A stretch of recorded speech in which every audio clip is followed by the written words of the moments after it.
Hi, Kieran McDonald from Old School Perspectives here, author of the explosive new book, Old School Perspectives on Taekwondo. Today we're going to cover Sajo Jirugi #1, and we're going to apply that to a throw, a very basic throw called O Soto Gari, or outer reaping throw.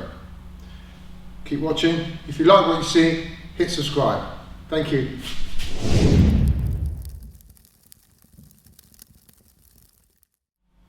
Now, the thing about Sajo Jirugi is, for those of you who've not seen Sajo Jirugi, we step forward like this, we cross our arms in a low block chamber position, we circle this foot in and backwards in a semicircular way, and we block at the same time. Then we step forward, then we do the same thing.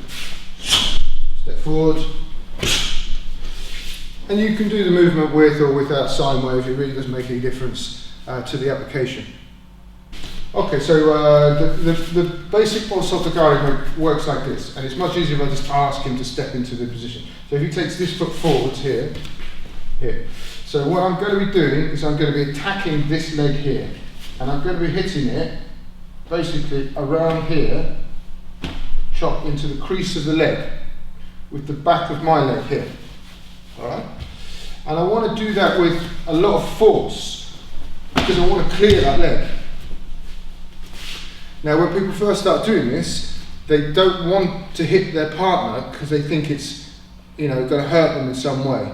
But actually, if you throw your partner, if you just bend the leg a little bit and you throw them, you can see that his leg is now locked, and I've locked it with this leg here. Alright? So when I throw him to the ground, he's going to twist through that leg. He'll either twist through his ankle or twist through his knee, and that could cause serious permanent damage to his knee or his ankle. So by slicing the leg, by reaping it out, reaping like the Grim Reaper or like cutting corn with a scythe, that's the image you want to have in your head. By doing that, I'm actually preserving his safety, So you've got to get rid of that leg. So he steps forwards on this leg here. Okay, now, as I say, in Judo or in throwing up, they're not allowed to strike. So they would off-balance you by moving around, doing some steps, and lifting and throwing that way, right? And doing a lot of kazushi trickery. Before you throw someone, you have to do that sort of thing, because if I stand here, if he takes that leg forwards, and I just try and chop him, I could be here all day, and he's massive, and he's not going to let me do that. And even if I do manage to get the leg, I just put it back down. So to get the throw to work, I have to break his balance. That means I have to change his posture in such a way that when I do the throw, he's not going to be able to get his base, his legs, back underneath his centre of gravity and prevent me from throwing him. Alright? So a simple way to do that is simply to just twist the spine like that. Alright, preferably with him leaning that way. You can see that? You don't have to do very much if you turn the part. And that's the whole basis of Aikido, right? You're spinning around in circles, confusing person, tying their legs out, breaking their balance. So we're going to do that now. Now we'll do it from, say he's hit me with this, he's hit me with a punching, and I've managed to get hold of his arm here like that, and I've got it here, right?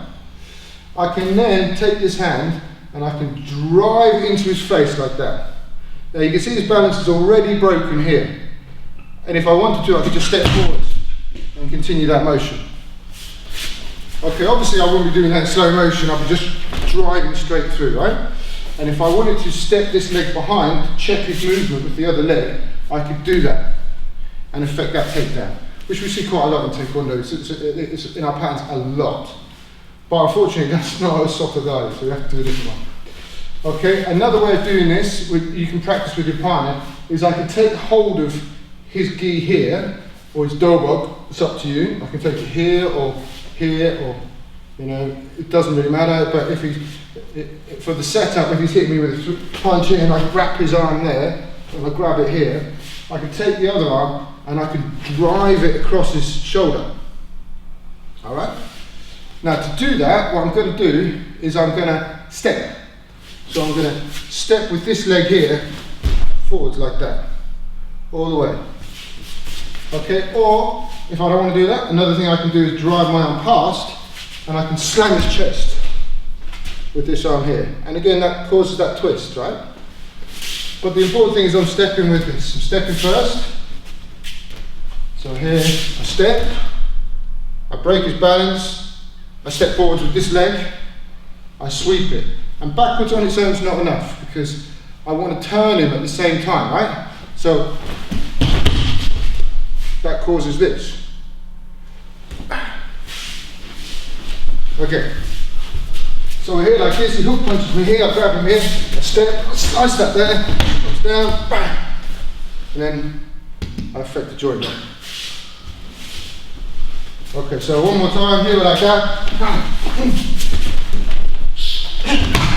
Ah!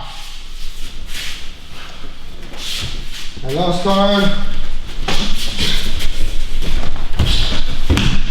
Ah!